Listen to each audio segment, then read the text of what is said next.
falar o quê? Desdobramento do custo de aquisição de investimentos. Porque uma vez que você faz investimento em coligadas e em controladas, você tem que fazer o famoso desdobramento do custo de aquisição desses investimentos. Aqui nós estamos falando de um caso em que eu compro a participação societária. Eu comprando a participação societária, digamos que eu comprei a participação societária lá da empresa do Roberto ou da Amanda, e eu vou ter que desdobrar o custo de aquisição nesse formato. Tá? Talvez esse tema aqui, o pessoal costuma ficar um pouco assustado com ele, que nós chamamos de contabilidade avançada. Né? E vamos lá entender um pouquinho melhor disso, especialmente depois que mudou a legislação em 2014. Né? Veja, o contribuinte que avaliar investimento pelo PL deverá, por ocasião da aquisição da participação, desdobrar o custo de aquisição em valor do PL na época da aquisição, mais ou menos valia, que corresponde à diferença entre o valor justo dos ativos líquidos da investida na proporção da porcentagem da participação adquirida, e o PL, e o goodwill, que é o ágio por rentabilidade futura. Gabriel, mas o que é esse bendito goodwill? O que é esse mais-valia, mais ou menos valia? Então, vamos ver, entender um pouco mais disso. Por quê? Porque é o seguinte, aqui eu vou ter um laudo que vai falar qual que é o ágio de rentabilidade futura, quanto que aquela empresa pode me render no futuro.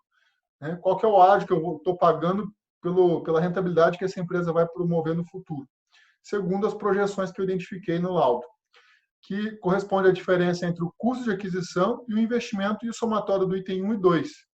O PL está lá 1 milhão. Eu estou pagando quanto? 2 milhões. Só que aí é o seguinte, desses 2 milhões, o meu ágio é apenas de 500 mil. Então, peraí, se o PL está 1 milhão e o laudo está dizendo que o ágio de rentabilidade futura é 500 mil, por que eu estou pagando mais 500 mil?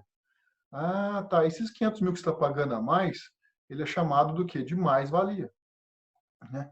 De mais-valia, então, é isso que nós vamos utilizar a denominação, a diferença entre o valor justo dos ativos da investida e na proporção da porcentagem da participação adquirida. Então, você vai mensurar, vai identificar por essa diferença. E aí, nós vamos ter que desdobrar o custo de aquisição. Exemplo, vamos trazer um exemplo aqui para poder ilustrar isso. A empresa A possui um terreno X, propriedade para investimento registrado por R$ 1.000. A empresa B adquire no ano 1, 100% do capital da Beta por 1.300, sendo que, então, ou seja, tem um terreno lá por 1.000 e o PL está 1.000, só que a aquisição está sendo por 1.300, porque tem um terreno lá que talvez vale mais do que 1.000, certo? O patrimônio dela vale mais do que 1.000. Talvez tenha uma marca lá que não esteja, ou a rentabilidade futura dela valha mais do que 1.000. Então, momento 1 é aquisição. Nós vamos falar do momento 1, tá? Apenas o momento 1, que é o valor justo do terreno X, no momento da aquisição, 1.100. O valor justo do terreno é 1.100 e o valor do ágio, no momento da aquisição, é 200. Porque é o ágio por rentabilidade futura, que tem um laudo ali que vai falar que é 200. E o momento 2 é o momento do valor justo do terreno, 1.300, e a empresa aliena o terreno. Mas nós não vamos fazer essa operação aqui, nós vamos só fazer a operação de aquisição, que é o desdobramento na aquisição. Tá? O desdobramento na aquisição ficaria assim, ó, a empresa investida está desse jeito, o balanço dela. Terreno por 1.000, passivo e o capital lá de 1.000. Aqui é um negócio muito clean para a gente poder entender, certo?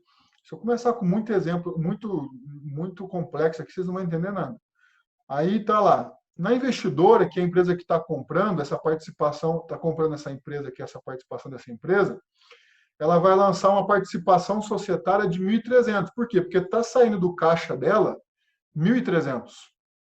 Saiu do caixa, passando para investimentos. Então, ele vai desdobrar o custo. O valor do PL lá, 1.000. Está aqui 1.000. Mais-valia, 100. Por que 100? Porque a diferença entre o que eu estou pagando, o ágio por rentabilidade futura, que é 200, então eu estou pagando quanto de mais-valia? 100. Total de 1.300. Eu tenho um laudo, que esse laudo vai me constar que o ágio por rentabilidade futura é apenas 200. Se eu tivesse um laudo que constasse que o ágio por rentabilidade futura é 250, a mais-valia seria de apenas 50, seria só da diferença. E aí, eu fiz o quê? Eu debitei todas essas contas aqui de 1.300 e creditei disponibilidades. Pronto. Fiz lançamento de ativo contra ativo. O meu capital aqui continua 1.300 da investidora. E aí passou a ter o capital lá na investida. Percebeu que aqui eu tenho mais-valia e o ágio que eu paguei sobre aquela outra investida. Certo? Ok, Gabriel, entendi como é que deve ser feito o custo de aquisição quando eu comprar uma empresa, quando eu comprar participações societárias de uma empresa. Esse caminho pode ser feito? Pode. Só que lembrando, se você faz o caminho de comprar participação, a holding compra a participação das operacionais lá, você tem esse ponto de atenção aqui que você tem que desdobrar. No lucro real, esse ágio aqui tem influência? Sim, tem influência. Porque você vai poder amortizar ele, se não for o ágio dentro de casa, que como é dentro de casa, dentro do mesmo grupo, né, poderia amortizar ele em 60 meses. Mas esse ágio só é permitido utilizar quando a empresa, essa empresa investidora aqui, compra, por exemplo, uma empresa que é do mercado, né, não é da família, entendeu? Eu compro lá uma empresa que não é ligada, né?